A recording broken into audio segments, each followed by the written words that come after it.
आगे अरब काफी एक्साइटेड रहता है कि आज औरन उसके लिए लंच बनाकर लाएगी और वो इसी खुशी में पागलों की तरह झूम रहा होता है कि तभी उसकी खुशियों में आग लगाने के लिए मीना उसके ऑफिस पहुंच जाती है और वहां जाकर उस पर डोरे डालने लगती है और कहती तुम मुझे मिस नहीं करते ना, इसलिए तो तुम मुझसे मिलने भी नहीं आते। तो बेचारा अरब मीना की ऐसी हरकत देखकर पूरी तरह से फंस जाता है, क्योंकि अगर उसने मीना के साथ कुछ भी मिसबिहेव किया तो उसका मिशन पूरी तरह से बर्बाद हो जाएगा। इसलिए वो मीना से बहुत ही अच्छे से बात करता है और कहता है मैंने तुम्हें बहुत ही मिस किया, ऐसा थोड़ी हो सकता है कि मैं तुम्हें मिस ना करूं। मैं तुम्हें बहुत ही मिस करता हूं, लेकिन अभी काम बहुत ही बढ़ गया है और बहुत ही लॉस हुआ है, जिस वजह से मेरा दिमाग इधर उधर भटका हुआ है और मुझे समझ भी नहीं आ रहा कि मैं क्या करूं। तो मीना कहती है अगर तुम्हारे काम में लॉस हो रहा है तो मैं डैड से बात करूं तुम्हारी हेल्प के लिए। तो अरब जब ये बात सुनता है तो वो बहुत ही खुश हो जाता है, क्योंकि वो तो किसी तरह रांग के करीब जाने की कोशिश कर रहा होता है ताकि वो रांग की असलियत पता लगा सके। तो वो मीना को कहता है अगर तुम इन समय मेरी हेल्प कर सकती हो तो बहुत ही अच्छा होगा। इधर औरन अरब के लिए खुशी खुशी लंच लेकर आती है कि तभी उधर से मैंग आ जाता है और वो औरन को देख लेता है। तो वो पूरी तरह से डर जाता है, क्योंकि अगर औरन अंदर चली गई तो उसे पता चल जाएगा कि अरब मीना के साथ बिजी है। इसलिए यहाँ पर मैंग औरन को अंदर जाने से रोकता है और उसे बताता है कि अरब ऑफिस में नहीं है बल्कि वो बाहर है। तो औरन कहती है लेकिन उसने तो मुझे कहा था कि वो अभी ऑफिस में रहेगा। तो मैंग यहाँ पर अजीब तरह से बहाने बनाने लगता है। तो औरन कहती है कोई बात नहीं, तुम ये लंच उसे दे देना। और औरन ये कहकर वहाँ से जा ही रही होती है कि तभी ऑफिस से उसे मीना की आवाज सुनाई देती है। तो वो मैंग से पूछती है अंदर तो कोई नहीं था, फिर आवाज कैसी आ रही है। तो मैंग यहाँ पर कुछ भी नहीं कह पाता और औरन समझ जाती है कि अंदर पक्का कोई झोल झपाटा चल रहा है, इसलिए वो अंदर चली जाती है। दूसरी तरफ मीना अरब को सेड्यूस करने की कोशिश करती है और उसे कहती है कि प्लीज मुझे किस करो। तो अरब यहाँ पर बहाने बनाने लगता है, क्योंकि वो मीना के बिल्कुल भी करीब जाना नहीं चाहता। तो मीना कहती है तुम जब तक मुझे किस नहीं करोगे मैं तब तक यहाँ से नहीं जाऊंगी। और यहाँ पर मीना अरब को किस करने लगती है कि तभी उधर से औरन आ जाती है और उन दोनों को इस तरह एक दूसरे के करीब देखकर बेचारी का दिल टूट जाता है और वो रोते हुए वहां से चली जाती है। तो अरब जब औरन को देखता है तो उसे बिल्कुल भी अच्छा नहीं लगता और वो औरन के पीछे जाता है उसे मनाने के लिए और उसे सारी बातें एक्सप्लेन कर ही रहा होता है कि तभी उसे ख्याल आता है कि यहाँ पर तो मीना भी है। अगर उसने मीना के सामने औरन को कुछ भी ऐसा वैसा कह दिया तो पक्का मीना को उस पर शक हो जाएगा और उसका सारा भंडा फूट जाएगा। इसलिए अरब यहाँ पर औरन के सामने ऐसा प्रिटेंड करता है कि जैसे वो औरन को बिल्कुल भी पसंद नहीं करता। इसलिए वो औरन को कहता है तुम्हें यहाँ पर आने से पहले मुझे कॉल करना चाहिए था ना, तुम ऐसे कैसे यहाँ पर आ गई। तो औरन कहती है तुमने ही तो कहा था मुझे लंच लाने को। तो अरब फिर से यहाँ पर बातों को गोल गोल घुमाने लगता है और कहता है फिर भी तुम्हें यहाँ पर आने से पहले मुझे बताना चाहिए था। तो औरन कहती है तुम ये सारे बहाने इसलिए बना रहे हो ना ताकि मुझे तुम्हारे और मीना के अफेयर के बारे में पता ना चल सके। और औरन ये कहकर गुस्सा होकर वहाँ से चली जाती है। तो अरब भी औरन के पीछे जाने लगता है, लेकिन तभी मीना उसे रोक लेती है और कहती है अरब तुमने औरन के साथ बिल्कुल अच्छा किया, वो इसी लायक है। वो कुछ ज्यादा ही हम दोनों के बीच आने की कोशिश कर रही थी, लेकिन आज उसे उसकी औकात पता चल गई। तो अरब जब ये सारी बातें सुनता है तो उसे मीना पर बहुत ही गुस्सा आता है, लेकिन वो अपने गुस्से को कंट्रोल कर लेता है और मीना की सारी बातों में हाँ मिलाने लगता है, क्योंकि अगर मीना को शक हो गया तो वो कभी भी मीना के डैड को नहीं पकड़ पाएगा। इसलिए वो उसके सारे कारनामों में साथ देता है। इधर औरन रोते हुए जा रही होती है और खुद को कोस रही होती है कि उसे अरब पर बिल्कुल भी भरोसा नहीं करना चाहिए था और ना ही ये उम्मीद करना चाहिए था कि वो और अरब कभी भी एक हो सकते हैं, क्योंकि इस जन्म में ये सब होना तो इम्पॉसिबल है। इधर चैन उसे पुलिस वाले से मिलता है तो वो पुलिस वाला उसे बताता है कि उसने रांग के खिलाफ हर सबूत ढूंढने की कोशिश की, लेकिन उसके हाथ कुछ भी ऐसा नहीं लगा जिससे वो रांग को पकड़ सकता है, क्योंकि रांग ने ऐसा कोई भी सबूत नहीं छोड़ा है जिससे हम उसके खिलाफ यूज कर सके। तो चैन जब ये सारी बातें सुनता है वो पूरी तरह से शॉक्ड हो जाता है और कहता है अगर हमें रांग के खिलाफ कोई भी सबूत नहीं मिला तो हम कभी भी आरम के गुनहगार को सजा नहीं दिलवा पाएंगे। तो वो पुलिस वाला कहता है मैं पूरी कोशिश कर रहा हूँ। तो चैन कहता है अगर कुछ ऐसा हो जिसमें मैं तुम्हारी हेल्प कर सकूं तो प्लीज मुझे बताना, मैं तुम्हारी हेल्प करना चाहता हूँ। तो वो पुलिस वाला कहता है एक चीज है जिसमें तुम मेरी हेल्प कर सकते हो, अगर तुम कोई ऐसा बंदा ढूंढ लो जो रांग के भरोसे को जीत कर उसकी सारी खुफिया चीजों का पता लगा सके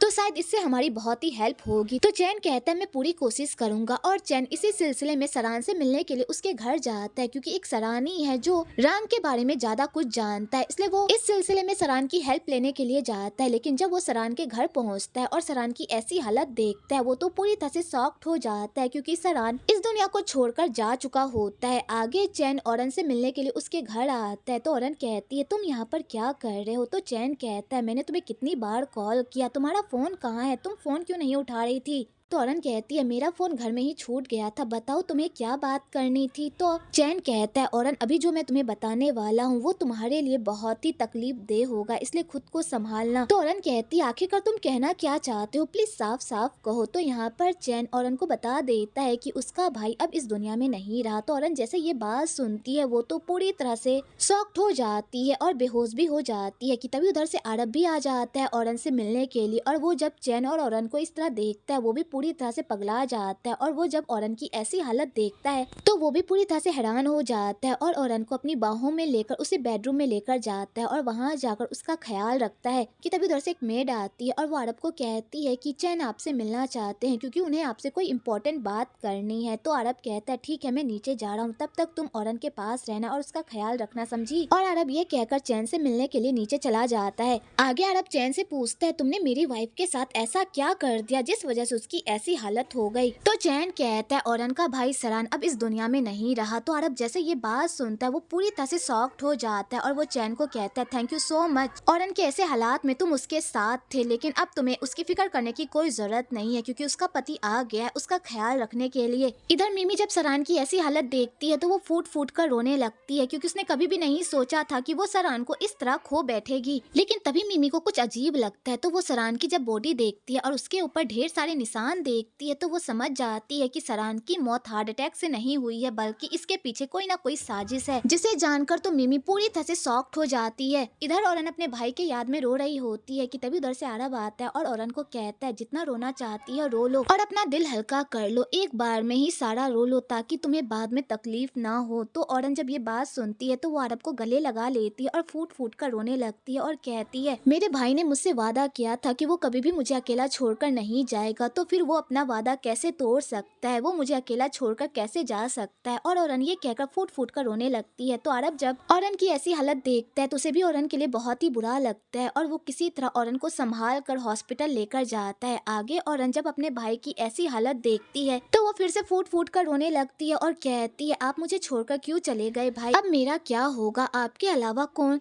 अब मेरा क्या होगा आपके अलावा कौन था ही मैं, अब मेरा क्या होगा आपके अलावा इस दुनिया में मेरा था ही कौन, आप मुझे छोड़कर क्यों चले गए भाई, प्लीज वापस आ जाइए। और ये कहकर औरन खूब रोने लगती है। तो अरब यहाँ पर औरन को शांत करता है और उसे बाहर लेकर जाता है और कहता है तुम अकेली नहीं हो बल्कि मैं तुम्हारे साथ हूँ। तो औरन कहती है सच में तुम मेरे साथ हो। तो अरब कहता है मैं सच में तुम्हारे साथ हूँ, इसलिए खुद को अकेला फील मत करो। कि तभी उधर से मिमी आती है तो औरन यहाँ पर मिमी को देख कर रोने लगती है। तो अरब भी उन दोनों को अकेला छोड़ देता है और वहाँ से चला जाता है और अपनी ग्रैंडमा और अपनी मॉम को मैसेज कर देता है कि सरान अब इस दुनिया में नहीं रहा, ताकि वो लोग भी अपनी ट्रिप को कैंसिल करके घर वापस आ सके। आगे मिमी औरन को संभालती है तो औरन कहती है ये सब मेरी वजह से हुआ है, मुझे पता था कि भाई की तबीयत ठीक नहीं है, मुझे उन्हें अकेला छोड़ना ही नहीं चाहिए था, मुझे उनके साथ उनके पास रहना चाहिए था। अगर मैं उनके पास रहती तो आज मेरे भाई के साथ वो सब नहीं होता जो आज हुआ। तो मिमी कहती है इसमें तुम्हारी कोई गलती नहीं है, इसलिए खुद को ब्लेम करना बंद करो। तुम्हारे भाई के साथ जो भी हुआ वो सब उस बीमारी की वजह से हुआ ही नहीं था, क्योंकि तुम्हारा भाई पूरी तरह से हेल्दी था, उसे कोई भी बीमारी नहीं थी, तो फिर उसे अचानक हार्ट अटैक कैसे आ सकता है। तो औरन जब ये सारी बातें सुनती है वो पूरी तरह से शॉक्ड हो जाती है। तो यहाँ पर मिमी औरन को बताने ही वाली होती है कि उसे लगता है कि शायद सरान की मौत में किसी का हाथ है, कि तभी वहाँ पर मीना आ जाती है। तो अरब भी मीना को हॉस्पिटल में देखकर पूरी तरह से शॉक्ड हो जाता है और वो उससे पूछता है तुम यहाँ पर क्या कर रही हो। तो मीना यहाँ पर बहाना बनाने लगती है कि मुझे जैसे ही सरान की मौत के बारे में पता चला तो मैं उसे देखने के लिए यहाँ पर आ गई, क्योंकि मेरे अंदर अभी भी इंसानियत बाकी है। भले ये लोग मुझसे नफरत करते हो पर मैं इन लोगों से इतनी नफरत नहीं करती जितना ये लोग सोचते हैं। तो मिमी जब मीना के मुंह से ऐसी बातें सुनती है तो उसे मीना पर बहुत ही गुस्सा आता है, क्योंकि वो समझ जाती है कि इन सारे कारनामों में कहीं ना कहीं मीना का भी हाथ है। कि तभी उधर से सरान की लाश भी आ जाती है, जिसे देखकर मीना पूरी तरह से डर जाती है और पागलों की तरह बड़बड़ाने लगती है, जिसे देखकर सारे लोग पूरी तरह से शॉक्ड हो जाते हैं कि आखिरकार मीना इस तरह रिएक्ट क्यों कर रही है। और खासकर मिमी को तो और मीना पर शक हो जाता है, क्योंकि मिमी ने मीना को आखिरी बार सरान के साथ देखा था और उसी के बाद सरान के साथ ये सब हुआ था, इसलिए मिमी को तो मीना पर और ज्यादा शक हो जाता है कि कहीं इन सारे कारनामों में मीना का तो हाथ नहीं। आगे अरब औरन का बहुत ही अच्छे से ख्याल रखता है, उसे मेडिसिन खाने को देता है ताकि उसकी तबीयत ना बिगड़े। तो औरन यहाँ पर अरब को कहती है, तुम्हें ग्रैंड माँ को इन सब के बारे में नहीं बताना चाहिए था, वो ट्रिप पर गई थी, तुमने ये सब बताकर उनके ट्रिप को पूरी तरह से चौपट कर दिया। तो अरब कहता है, अगर मैंने ग्रैंड माँ को इस बारे में नहीं बताया होता तो ग्रैंड माँ मुझ पर बहुत ही गुस्सा करती, क्योंकि वो सरान और तुम्हें बहुत ही प्यार करती है। तो औरन कहती है, जो भी हो, लेकिन हमें ग्रैंड माँ को अभी नहीं बताना चाहिए था, वो काफी परेशान हो गई होंगी। तो अरब कहता है, इसमें परेशानी वाली क्या बात है, तुम इस परिवार का हिस्सा हो और परिवार में कुछ भी होता है तो परिवार वालों को इस बारे में पता होना चाहिए। तो औरन कहती है, बहुत जल्द हमारा डाइवोर्स हो जाएगा और उसके बाद मैं इस परिवार का हिस्सा नहीं रहूंगी। तो अरब कहता है, अभी हम इस बारे में बात नहीं करते, बल्कि प्रेजेंट की बात करते हैं। अभी हमारा रिश्ता नहीं टूटा और अभी तुम मेरी वाइफ हो और इस नाते तुम इस परिवार का हिस्सा हो और मैं हमेशा चाहूंगा कि तुम इस परिवार का हिस्सा बनी रहो। तो औरन कहती है, क्या सच में तुम मेरे साथ रहना चाहते हो? तो अरब कहता है, हाँ सच में मैं तुम्हारे साथ रहना चाहता हूँ। तो औरत जब अरब के मुंह से ऐसी बातें सुनती है वो तो पूरी तरह से हैरान हो जाती है। आगे मीना अरब के साथ एक रोमांटिक सपना देखती है जहाँ पर वो अरब को सेड्यूस कर रही होती है और उसके साथ रोमांस फरमा रही होती है, लेकिन तभी उसे सरान का भी सपना आ जाता है जो उसके साथ बहुत ही बदतमीजी करता है और उससे पूछता है, अगर तुम मुझसे प्यार करती थी तो फिर तुमने मेरी जान क्यों ली, तुमने मेरे साथ ऐसा क्यों किया, मैंने तुमसे इतना प्यार किया और तुमने मुझे धोखा दिया। और यहाँ पर सरान मीना से अपना जवाब मांगने लगता है। तो मीना जब सरान को देखती है वो पागलों की तरह चिल्लाने लगती है और वो पूरी तरह से डर जाती है, क्योंकि उसे ऐसा लगने लगता है कि कहीं सरान का भूत सच में उसके साथ कुछ गलत ना कर दे, जिस वजह से वो काफी डरी सहमी रहती है। आगे उसका बंदा उसे बताता है कि औरन ने सरान के अंतिम संस्कार की सारी तैयारियां कर ली है, वो 3 दिन में सरान का दाह संस्कार हो जाएगा और ये मामला यहीं पर खत्म हो जाएगा। तो मीना जब ये बात सुनती है तो वो राहत महसूस करती है, क्योंकि वो जल्द से जल्द सरान का दाह संस्कार चाहती है ताकि सरान की बॉडी के साथ ही उसका राज भी पूरी तरह से दफन हो जाए और किसी को भी ये पता ना चल पाए कि सरान के साथ जो कुछ भी हुआ था उन सब में उसका हाथ था। अगली सुबह चैन औरन से मिलने के लिए आता है। तो यहाँ पर अरब इस बार कोई रिएक्ट नहीं करता, बल्कि उन दोनों को अकेला छोड़कर वहाँ से चला जाता है। तो औरन जब ये सब देखती है तो उसे बहुत ही अच्छा लगता है। आगे चैन औरन को सपोर्ट करता है और उसे संभावना देता है कि ये वक्त भी धीरे धीरे गुजर जाएगा और ये दोनों आपस में बात कर ही रहे होते हैं कि तभी उधर से मिमी आती है और यहाँ पर मिमी औरन को मीना के बारे में सब कुछ बता देती है और उसे ये भी बताती है कि उसके भाई को जुए खेलने की आदत बिल्कुल भी नहीं थी, बल्कि मीना को जुआ खेलने की आदत थी, जिस वजह से मीना ने सरान से इतने सारे पैसे ऐंठे थे और उस पर इतना सारा कर्जा चढ़ा दिया था और इसी कर्जे को चुकाने के लिए तुम्हें अरब से शादी करनी पड़ी थी। ये सारा कारनामा मीना का था और मीना ही वो इंसान थी जिसने तुम्हें और तुम्हारे भाई को बर्बाद किया था। तो औरन जब ये सारी बातें सुनती है वो तो पूरी तरह से शॉक्ड हो जाती है, क्योंकि उसे कभी भी